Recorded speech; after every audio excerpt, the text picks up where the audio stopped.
आखिर 25 वर्षीय फिलिस्तीनी लड़की ने पूरे प्लेन को हाईजैक क्यों किया और उसके पीछे क्या रीजन था? दोस्तों, दिन था 29 अगस्त 1969 का, जब एक खबर सामने आती है कि रोम हवाई अड्डे से उड़ान भरने वाला प्लेन हाईजैक हो चुका है। लेकिन उससे भी बड़ी खबर ये थी कि इस प्लेन को हाईजैक किसने किया। ये खबर पूरी दुनिया में आग की तरह फैल चुकी थी और इजराइल ने इसकी जांच भी शुरू कर दी थी कि तभी कुछ महीनों बाद एक और खबर आई। इजराइल के एक और प्लेन को हाईजैक करने की कोशिश की गई है। इस बार भी किसी महिला ने ही इसे अंजाम दिया था, पर वो पहले वाली लड़की से कुछ अलग दिखती थी, पर फिर भी उसका तरीका वही था जो पिछली हाईजैकिंग में यूज किया हुआ था। आखिर कौन थी वो महिला जिन्होंने महज कुछ ही मिनटों में इजरायली विमान को हाईजैक कर लिया? आखिर में क्या वो लड़की जिंदा बची या मारी गई? ये जानने के लिए हमें जाना होगा इजराइल के जन्म से 4 साल पीछे।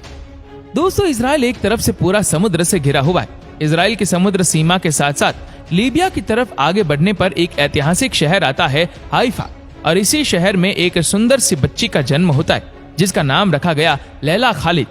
तभी से शुरू हो गया फिलिस्तीन और इजराइल के टकराव का दौर, जिसके चलते उसके पापा ने लैला को अपने परिवार से दूर भेजने की सोची ताकि वो सभी सुरक्षित रह सके। तभी लैला ने ठान लिया कि वो अपने देश वापस जाकर ही मानेंगी। अब लैला भारी भरकम हथियार और मार काट की ट्रेनिंग लेने लगी। उसका सिर्फ एक ही मकसद था, फिलिस्तीन की आजादी। और फिर वो दिन आया जिसके लिए उसे तैयार किया गया था। दरअसल PLFP ने प्लान बनाया कि वो इजराइल के विमान को हाईजैक करके अपने साथियों को छुड़वाएंगे और इजराइल को दुनिया के सामने झुकाएंगे। इस काम के लिए 2 लोगों की टीम तैयार होती है। एक था सलीम इंसावी और दूसरी थी खुद लैला खालिद। ये दोनों ही एक दूसरे को नहीं जानते थे। प्लेन के अकॉर्डिंग लैला खालिद बेरोज से अकेले प्लेन में रोम पहुंचती है। वहां के एयरपोर्ट के वेटिंग रूम में दोनों ही ऐसी एक्टिंग कर रहे थे जैसे वो एक दूसरे को ना जानते हो। लैला ने जानबूझकर फर्स्ट क्लास में अपनी सीट बुक की थी ताकि उन्हें विमान के कॉकपिट तक पहुंचने में आसानी हो। 1969 के समय में एयरपोर्ट पर इतनी ज्यादा सिक्योरिटी नहीं होती थी, जिसका फायदा उठाकर लैला और उसका साथी अपने हथियार प्लेन में आसानी से ले गए। लैला के पास 2 ग्रेनेड और एक गन मौजूद थी जिसे ज्यादा देर तक वो छुपा नहीं सकती थी। इसलिए लैला ने एयर होस्टेस से कहा, मुझे ठंड लग रही है और मेरे पेट में दर्द भी है, इसलिए आप मुझे एक एक्स्ट्रा कंबल दे दीजिए।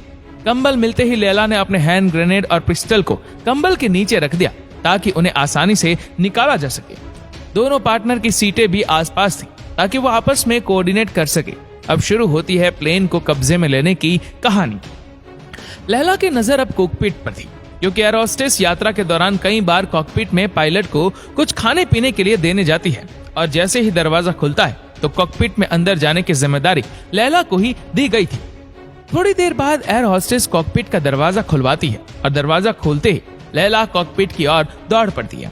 इस दौरान उसकी बंदूक नीचे गिर जाती है, लेकिन फिर भी वो किसी तरह कॉकपिट के अंदर जाने में कामयाब हो जाती है और ग्रेनेड से पिन निकालकर पायलट को कहती है कि अगर मेरी बात नहीं मानी तो इस प्लेन को यहीं उड़ा दूंगी। ये सुनते ही पायलट ने लैला की बात मानना शुरू कर दिया और लैला ने प्लेन को हाईजैक कर लिया। वहीं दूसरी ओर उसका साथी बाहर बैठे पैसेंजर्स को ये बताता है कि ये प्लेन हाईजैक हो गया है और सभी लोग इकोनॉमिक क्लास में चले जाओ। फिर तुरंत ही पायलट को विमान हाइफा होते हुए दमिश्क की तरफ ले जाने के लिए कहा। हाइफा शहर के ऊपर आते ही लैला थोड़ी भावुक हो गई और कहने लगी, ये है मेरा जन्म स्थान। फिर अपने आंसू पोंछे और शांत हो गए। दमिश्क हवाई अड्डे पर उतरने के बाद एसावी ने कॉकपिट में विस्फोटक लगाए और यात्रियों को विमान से उतरने को कह दिया, जिसके बाद उस विमान को उड़ा दिया। उसकी नजर में फिलिस्तीनी लोगों की तरह दुनिया का ध्यान खींचने का ये सबसे कारगर तरीका था। अब लैला खालिद अरब दुनिया की एक नायिका और पोस्टल गर्ल बन चुकी थी। इस हमले के बाद वो इजराइल मानो लैला के खून का प्यासा हो गया। अब लैला अपने दूसरे मकसद के लिए तैयार हो रही थी, जिसके लिए सबसे जरूरी था कि कोई उसे पहचान नहीं पाए।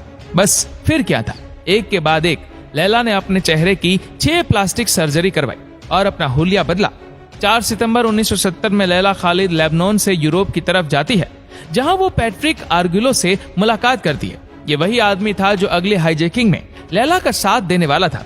अब लैला का प्लान था एम्स्टर्डम से न्यूयॉर्क जाने वाली एयरलाइंस को हाईजैक करना, पर इसमें घुसने के लिए 3 बार होने वाली तलाशी और विमान में हथियार बंद कार्ड एक बड़ी समस्या थी।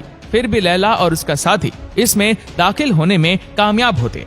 लैला ने अपनी ब्रा को कुछ ऐसे डिजाइन करवाया था कि उसमें आसानी से ग्रेनेड छुपाए जा सके, और उसने अपने स्कर्ट के अंदर भी जरूरी नक्शे छिपा रखे थे पर फिर भी जो आगे होने वाला था उससे खुद लैला भी बेखबर थी। लैला इकोनॉमिक क्लास में नजर गड़ाए बैठी थी कि जैसे ही कॉकपिट का दरवाजा खुले तो वह तुरंत उसमें दाखिल हो जाए। थोड़ी देर बाद जैसे ही उसे मौका मिला वो दौड़कर कॉकपिट की तरफ भागी, लेकिन इस बार उसकी किस्मत शायद पहले जैसी नहीं थी, क्योंकि जैसे ही लैला कॉकपिट की तरफ भागी तो वह रास्ते में एयर होस्टेस से टकरा जाती है। फिर लैला किसी तरह संभलकर फिर से कॉकपिट की तरफ जाती है। ये सब देख दूसरा उसका साथी आर्क्यूलो पिस्टल निकालकर गोली चला देता है, जो एक पैसेंजर्स को लग जाती है। गोली की आवाज सुनते ही प्लेन में मौजूद जवान जवाबी फायरिंग शुरू कर देते हैं, जिसमें आर्क्यूलो बुरी तरह घायल हो जाता है।